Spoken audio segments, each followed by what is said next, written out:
نحمده ونصلي على رسوله الكريم اما بعد فاعوذ بالله من الشیطان الرجیم بسم اللہ الرحمن الرحیم۔ رمضان المبارک کا بابرکت مہینہ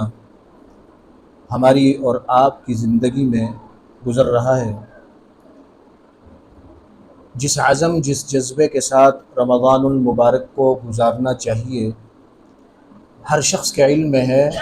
کہ اسے وہ کتنے جذبے اور کتنے اعمال کے ساتھ گزار رہا ہے۔ چند ایک چیزیں جو رمضان المبارک میں عمومی طور پر ہمارے دماغوں میں ہوتی ہیں،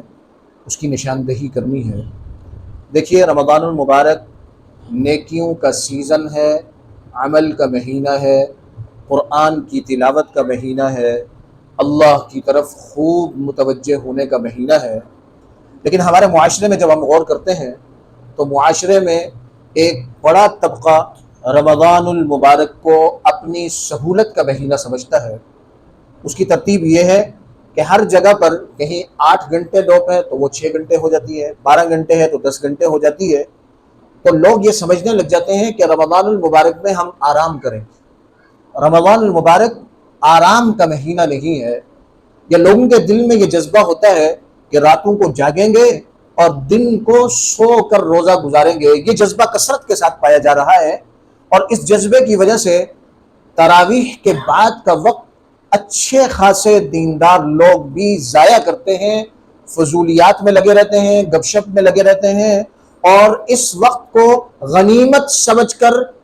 وقت گزاری میں گزارتے ہیں کہ صبح تو ویسے ہی دیر سے جانا ہے، سو جائیں گے، آرام کر لیں گے۔ رمضان المبارک کا مہینہ اس آرام کے لیے نہیں ہے، ان فضولیات کے لیے نہیں ہے، بلکہ رمضان المبارک کا ایک ایک لمحہ اتنا قیمتی ہے کہ اگر قرآن کا ایک لفظ پڑھیں گے وہ 10 نیکیاں 70 گنا بڑھ جائیں گی، اور اگر 2 رکعات نماز نفل پڑھیں گے تو فرض کے بقدر اجر ملے گا۔ اگر ہم تھوڑا سا غور کر لیں کہ جو تراویح کے بعد کا وقت ہم ضائع کر رہے ہیں فضولیات کے اندر، گپ شپ کے اندر، کھیل کود کے اندر، ہوٹلوں کے اندر بیٹھ کر، گلی باہر فٹ پاتھوں پر بیٹھ کر جو ہم ضائع کر رہے ہیں، اگر اس وقت کو ہم قیمتی بنا کر زیادہ نہیں تو 4-8 نوافل پڑھ کے، صلاۃ اللیل پڑھ کے، ہم اللہ کے حضور گڑ گڑا کر اگر پھر آرام کر لیں تو ہماری یہ رات ساری کی ساری عبادت میں گزرے گی، ہماری نیند بھی سکون کی ہوگی۔ پھر جو ہم سحری کے لیے بیدار ہوں گے تو وہ سحری تناول کریں گے تو اللہ کے محبوب پیغمبر نے فرمایا کہ سحری تناول کیا کرو، اس کے اندر اللہ نے رحمتیں اور برکتیں ڈالی۔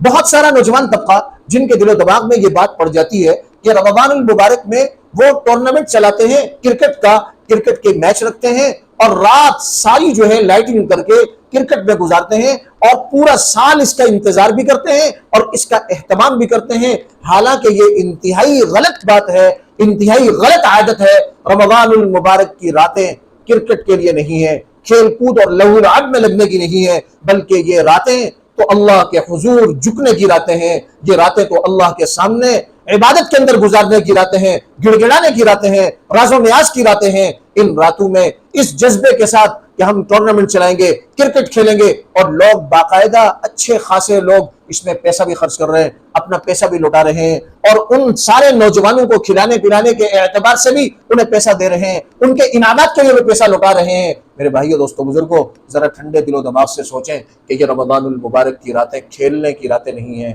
یہ رمضان المبارک کی راتیں لہو و لعب میں لگنے کی نہیں ہے، اپنے مال اور اسباب کو اس طرح ضائع کرنے کی نہیں ہے، کرکٹ کے لیے نہیں ہے، دیگر کسی کھیل میں مشغول ہونے کے لیے نہیں ہے۔ اگر عبادت نہیں کر سکتے تو اطمینان سے جا کر آرام کر لیں، دعائیں پڑھ کر سو جائیں، تراویح مکمل ہو گئی، اب جا کر آرام کریں، سو جائیں، تاکہ سحری میں بالکل تازہ دم ہو کر اٹھیں اور کچھ رکعات نوافل اور تہجد پڑھ کے اللہ سے گڑ گڑانے کی صلاحیت اور طاقت ہو۔ جب ہماری رات لہو لعب میں گزرے گی، کھیل کود میں گزرے گی، جاگنے میں گزرے گی، تو میرے بھائیو، دوستو، بزرگوں، ہم جب سحری کریں گے تو سحری کے بعد پھر نماز باجماعت کی انتظار کی توفیق بھی نہیں ہوگی، کیونکہ نیند کا اس قدر غلبہ ہوگا کہ جو بہت دیندار ہوں گے وہ تو اپنے گھر میں ہی نماز پڑھ کے سو جائیں گے، اور جو دینداری کے اعتبار سے کمزور ہیں تو ان کی نیند انہیں دبوچ دے گی، اور رمضان المبارک جیسے مہینے میں فجر کی نماز ضائع ہو جائے گی۔ اور یہ اتنا بڑا نقصان ہے کہ ساری دنیا حاصل ہو جائے اور فجر کی نماز باجماعت رہ جائے اور اس قربان ہو جائے، تو یہ پوری دنیا حاصل ہونا بھی بیکار ہے، اس کا کوئی فائدہ نہیں ہے کہ اتنے قیمتی مہینے کی فجر اس لیے ضائع ہو گئی کہ رات ساری جاگتے رہے، اس لیے ضائع ہو گئی کہ رات ساری کھیل کود کے اندر گزار لی، اب فجر پڑھنے کی توفیق نہیں ہو رہی ہے، نیند کا غلبہ ہے۔ میرے بھائی دوستو بزرگوں، اسی طرح بہت سے نوجوان بچے فجر کے بعد کرکٹ لے کر جو ہے بھائی بلہ گیند لے کر میدان میں آ جاتے ہیں، گلیوں کوچوں کے اندر آ جاتے ہیں، کرکٹ کھیلنے لگ جاتے ہیں، حالانکہ یہ فجر کے بعد کا وقت، اشراق تک کا وقت، یہ اس کے لیے کھیل کود کے لیے نہیں، اور بالخصوص رمضان المبارک میں تو بالکل بھی کھیل کود کا وقت نہیں ہے۔ ہمیں تو یہ وقت مسجد میں گزارنا چاہیے، ہمیں تو یہ وقت تلاوت میں گزارنا چاہیے، ہمیں تو یہ وقت ذکر و اذکار میں گزارنا چاہیے۔ یہ رمضان المبارک کی گھڑیاں ہیں، کتنے ہی لوگ ایسے تھے جو ہمارے ساتھ تھے گزشتہ رمضان المبارک میں، آج ہمارے ساتھ نہیں ہے، کیا خبر کہ یہ پھر رمضان المبارک کا مہینہ ملے یا نہ ملے۔ اسے اس طریقے سے ضائع مت کیجیے، برباد مت کیجیے، بلکہ اسے قیمتی بنانے کی کوشش کیجیے۔ پھر رمضان المبارک کے مہینے کے اندر ایک جذبہ جو ہمارے اندر پروان چڑھ رہا ہے، وہ جذبہ یہ پروان چڑھ رہا ہے کہ ہم زیادہ سے زیادہ سو جائیں، زیادہ سے زیادہ آرام کریں، تھوڑا سا وقت ملے اس کو نیند کے اندر گزاریں،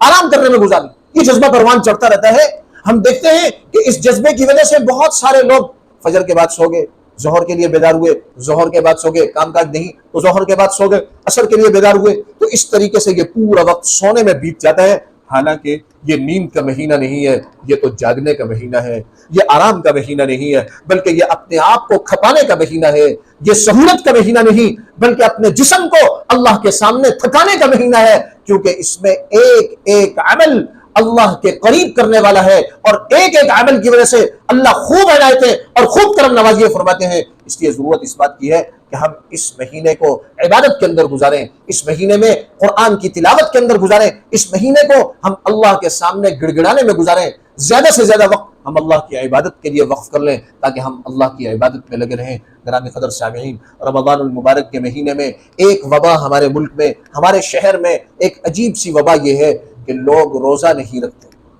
بہت بڑا طبقہ ایسا ہے کہ جو روزہ نہیں رکھتا، اور روزہ نہ رکھنے میں ان کو جو سہولت فراہم کر رہے ہیں وہ ہماری تاجر برادری سہولت فراہم کر رہی ہے،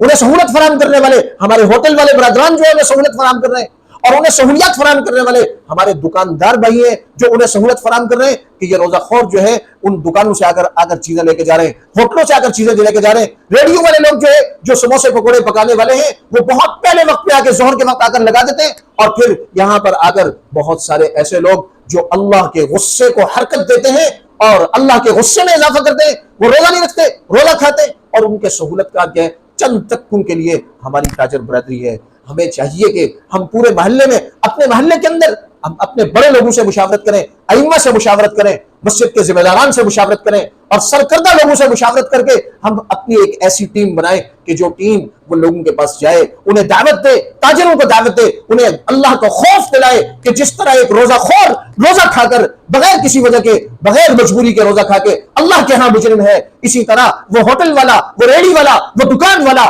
جو انہیں دن میں کھانے پینے کی اشیاء جب انہیں پتہ بھی ہے کہ یہ روزہ کھاتا ہے اور وہ انہیں فراہم کر رہے ہیں، تو یاد رکھیں کہ یہ حلال کمائی نہیں ہے بلکہ یہ حرام ہے۔ ہم بھی اتنے ہی گناہ گار ہیں جتنا وہ روزہ کھانے والا گناہ گار ہے، کیونکہ ہم اسے سہولت فراہم۔